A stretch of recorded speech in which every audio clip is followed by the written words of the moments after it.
Halo semuanya, selamat datang kembali di seri kuliah filsafat politik. Hari ini kita akan membahas topik yang seringkali menimbulkan perdebatan, tetapi justru sangat penting untuk kita bahas, yaitu tentang feminisme dalam filsafat politik. Kalau teman-teman mendengar kata feminisme, tentu teman-teman mungkin saja ya, tapi langsung terbayang satu gerakan protes, demonstrasi, yang memperjuangkan hak-hak perempuan, atau ketika mendengar kata feminisme saya sendiri selalu muncul uh, kontroversi perdebatan argumentatif di media sosial. Tapi di sini kita akan melihat feminisme dari kacamata filsafat politik, yaitu bagaimana kekuasaan, keadilan, dan hak-hak manusia dipahami melalui perspektif gender. Itu. Jadi, saya tidak akan masuk pada isu feminisme per se, saya akan lebih melihat feminisme dalam kacamata filsafat politik dan nanti hubungannya pada gender. Pertanyaan dasarnya sebenarnya sederhana, yaitu mengapa perempuan sering tidak dianggap sebagai subjek politik yang setara dengan laki-laki. Atau pertanyaan lainnya seperti bagaimana hukum, budaya, bahkan juga sistem ekonomi itu bisa ternyata dalam prakteknya itu menciptakan ketidakadilan berbasis gender. Nah, dalam situasi seperti ini kan kemudian sejauh mana negara harusnya ikut campur tangan dalam menghapuskan ketimpangan gender ini. Teman-teman, seperti beberapa bulan lalu saya juga sudah membahas beberapa tokoh feminis ya, tetapi kita melihat bahwa sejarah itu mencatat begitu banyak tokoh feminis yang berperan dalam membangun peradaban politik dunia. Contohnya Mary Wollstonecraft ya, kita sudah pernah bahas itu. Dia pemikir perempuan di abad ke-18 yang menulis tentang mirip Kartini ya, jadi memperjuangkan pendidikan yang setara untuk perempuan. Judulnya itu Vindication of the Rights of Women, gitu ya, judul tulisannya. Selain Mary Wollstonecraft, muncul juga pasangannya Jean-Paul Sartre ya, Simone de Beauvoir.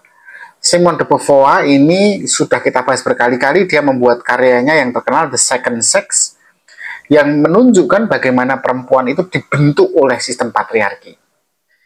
Selain keduanya tadi ada juga Bell Hooks misalnya, yang juga sudah saya bahas, yang mengaitkan feminisme ini dengan isu ras dan kelas.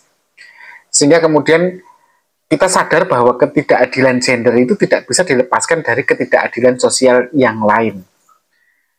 Nah, selain mereka juga tentu ada lainnya ya, Julia Kristeva, kemudian ada Hannah Arendt, ya kita sudah membahas itu. Nah, sekarang kita kembali ke feminisme. Pertanyaannya, mengapa feminisme perlu hadir dalam filsafat politik? Jawabannya sederhana, karena teori-teori besar dalam bidang filsafat politik itu banyak justru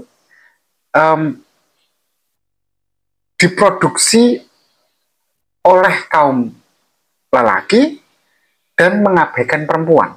Contohnya, kalau kita membaca karya-karyanya Hobbes, Thomas Hobbes, John Locke, Jean-Jacques Rousseau, bahkan sampai Marx ya, sebagian besar dari mereka ini kan bicara dengan maskulin ya, dari sudut maskulinitas ya, tentang kebebasan, tentang hak, tentang keadilan, tetapi sangat maskulin karena hampir selalu sudut pandangnya laki-laki. Kontrak sosial misalnya, dia bicara tentang kesetaraan hak, persamaan hak, tapi kenyataannya kan yang diobjekkan itu hanya berlaku untuk laki-laki. Karena kesetaraan untuk perempuan dalam misalnya dalam pembahasan itu cuti untuk hamil, cuti untuk menstruasi itu tidak dipikirkan Marx atau tidak dipikirkan oleh Hobbes ya. Nah, misalnya contohnya Marx saja lah. Marx kan menyoroti penindasan kelas, tapi dia luput meskipun tidak disengaja untuk melihat bagaimana kapitalisme ini juga menindas kaum perempuan lewat kerja domestik yang tidak dibayar, kerja di rumah yang tidak dibayar. Ketika suaminya bekerja kan di pabrik, ataupun bahkan mereka juga ikut bekerja di pabrik, sama-sama bekerja di pabrik, tetapi kemudian ada pekerjaan-pekerjaan rumah tangga yang juga harus mereka lakukan gitu. Dan seolah-olah menjadi tuntutan takdir gitu. Padahal kalau menurut Simone de Beauvoir tidak ada takdir itu, karena menjadi perempuan itu adalah konstruksi sosial. Nah, feminisme datang sebagai kritik, tapi juga koreksi pada pemikiran filsafat politik.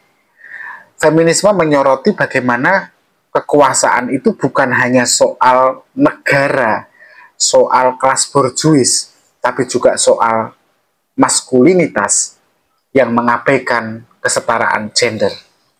Nah, dalam perjalanannya kemudian feminisme politik ini berkembang menjadi begitu banyak aliran, teman-teman. Ada feminisme liberal misalnya. Dia menekankan kesetaraan hak di bidang hukum dan kebijakan. Fokusnya biasanya pada reformasi pendidikan, agar pendidikan jauh lebih setara kepada kaum perempuan.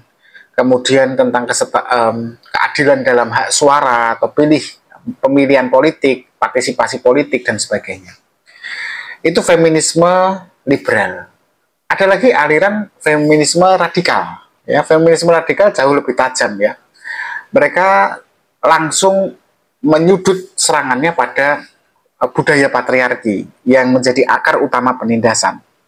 Jadi persoalannya kan bagi feminis radikal itu bukan hanya hukum, tapi juga struktur sosial yang membangun konsep gender itu sendiri, di mana konsep gender itu digunakan sebagai rasionalitas atau alasan kekuasaan pekerja.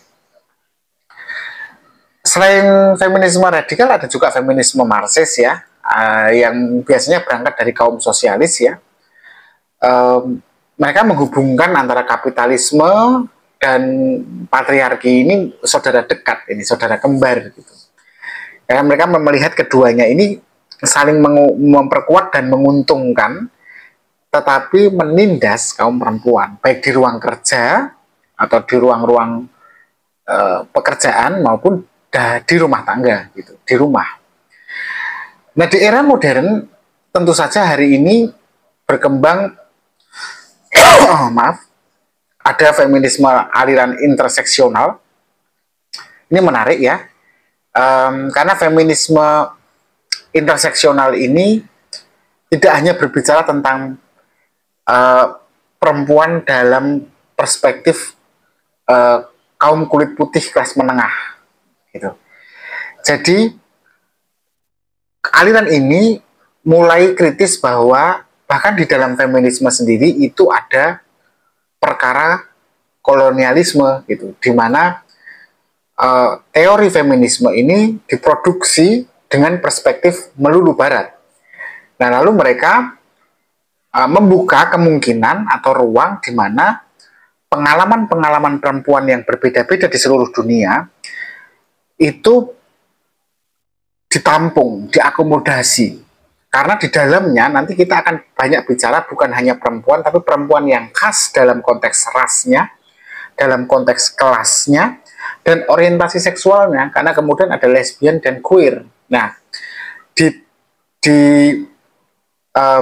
feminisme interseksional ini kita nanti akan ketemu dengan tokoh seperti Bell Hooks atau Kimberly Crenshaw ya.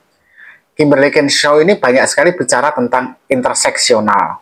Nah, pertanyaan besar selanjutnya kan adalah seberapa jauh negara harus campur tangan dalam urusan gender dan kesetaraan ini ya. Banyak feminis berpendapat bahwa negara harus aktif menciptakan kebijakan yang setara, mulai dari meningkatkan kuota gender dalam politik, kaum perempuan diperbolehkan lebih banyak masuk dalam dunia politik, perlindungan hukum dari kekerasan yang kasusnya biasanya berbasis gender ya. Kemudian pemerintah juga harus ikut serta untuk mengupayakan kesetaraan upah antara buruh lelaki dan buruh perempuan. Tapi tentu saja ada yang tidak setuju ya dengan cara berpikir feminis yang menginginkan negara ikut campur ya. Terutama dari kalangan libertarian ya, feminis atau para pemikir perempuan dari kaum libertarian yang menganggap bahwa no, negara tidak boleh terlalu ikut campur juga dalam urusan sosial gitu. Karena perjuangan politik ini harus dilakukan oleh civil society, khususnya kaum perempuan. Nah, pertanyaannya apakah feminisme politik ini tidak ada celah untuk dikritik? Ya, tentu saja ada celahnya untuk dikritik. Kaum konservatif biasanya menganggap feminisme ini berlebihan dalam menuntut perubahan sosial. Di dalam kaum feminis sendiri itu terjadi mereka juga terjadi dialektika ya, perdebatan. Misalnya feminisme radikal, kaum feminis radikal itu akan menganggap kaum feminis liberal itu terlalu lembut ketika menghadapi patriarki. Tetapi kalangan feminis postmodern justru mengkritik ya konsep perempuan dalam feminisme itu sendiri yang dianggap terlalu mengeneralisir ya, dan harusnya lebih dibedah dalam konteks yang lebih kompleks. Tapi di tengah berbagai macam dinamika dalam feminisme itu, feminisme sendiri menjadi salah satu kekuatan utama dalam filsafat politik modern. Feminisme itu membantu kita sebenarnya untuk memahami bagaimana kekuasaan itu bekerja bukan hanya lewat kelas dan negara, kelas borjuis dan negara, tapi juga melalui gender. Dia merayap ke ranah gender gitu. Nah, dalam konteks ini teman-teman, feminisme seperti menawarkan cara sebenarnya untuk menilai apakah ya seperti John Rawls tadi ya, dengan konsepnya keadilan, feminisme sendiri memberikan peralatan pada kita untuk menilai apakah sebuah sistem yang berjalan itu benar-benar adil, bukan hanya untuk sebagian orang khususnya kaum laki-laki, tapi untuk semua orang termasuk kaum perempuan. Nah, saya pikir itu saja pembahasan kita hari ini. Kita ketemu lagi hari esok dengan video lain. Terima kasih dan tetap berpikir kritis.